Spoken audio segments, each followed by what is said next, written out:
વચનામૃત પૂર્ણ પુરુષોત્તમ ભગવાન શ્રી સ્વામિનારાયણની પરાવાણી છે। પૂર્ણ પુરુષોત્તમ ભગવાન સ્વામિનારાયણની આ પરાવાણીને તેઓના 4 વિદ્વાન સંતો ગોપાળાનંદ સ્વામી, મુક્તાનંદ સ્વામી, નિત્યાનંદ સ્વામી અને શુકાનંદ સ્વામીએ ભગવાન સ્વામિનારાયણ પાસે પ્રમાણિત કરાવીને વચનામૃત સ્વરૂપે આપીને મહાન ઉપકાર કર્યો છે। શ્રીહરિ દિવસે કે રાત્રે જ્યારે પણ વાતો કરતા તે આ સંતો નોંધી લેતા। તેમાં સ્થળ, તિથિ, સમય, શ્રીહરિનો પહેરવેશ, પ્રશ્નોત્તરમાં સંમિલિત વ્યક્તિઓ વગેરે ઐતિહાસિક પ્રામાણ્યનો પ્રત્યક્ષ નમૂનો આ વચનામૃત ગ્રંથ છે।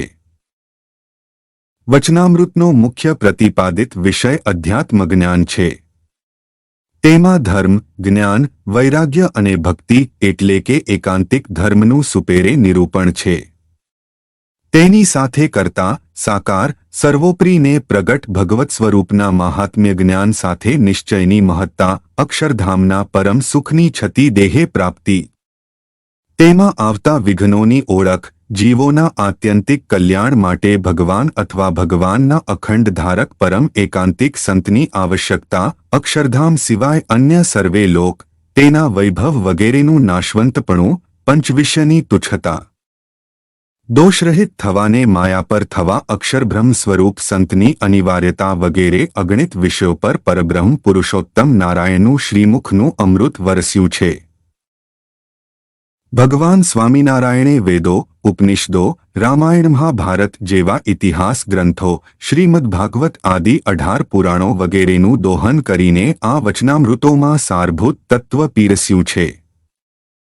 અનંત જીવોના કલ્યાણ માટે એકાંતિક ધર્મનું સ્થાપન કરીને ભગવાન શ્રી સ્વામિનારાયણે મુમુક્ષુઓને અધ્યાત્મપથનું આ અદ્ભુત અને અનન્ય જ્ઞાન પીરસ્યું અને એ જ્ઞાનના સાક્ષાત્કાર માટે એકાંતિક ધર્મના ધારક બ્રહ્મ સ્વરૂપ સત્પુરુષની અનિવાર્યતા દર્શાવી।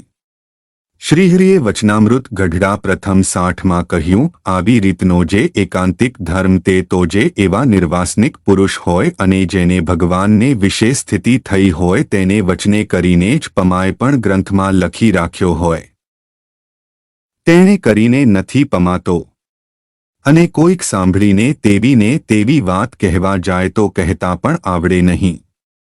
માટે જેને એકાંતિકના ધર્મમાં સ્થિતિ થઈ હોય તે થકી જ એકાંતિકનો ધર્મ પમાય છે। આ વાણીનું યથાર્થ રહસ્ય સમજવું હોય તો એવા સત્પુરુષના ચરણકમળનું સેવન કરવું જ પડે। શ્રીહરિએ સ્વમુખે વચનામૃતમાં ઉદ્બોધેલા પોતાના દિવ્ય સિદ્ધાંતોને યથાર્થરૂપે સમજવા ગુણાતીત સત્પુરુષનો પ્રસંગ કરીએ। તેમના હૃદગત અભિપ્રાયનું યથાર્થ પાન કરી કૃતાર્થ થઈએ।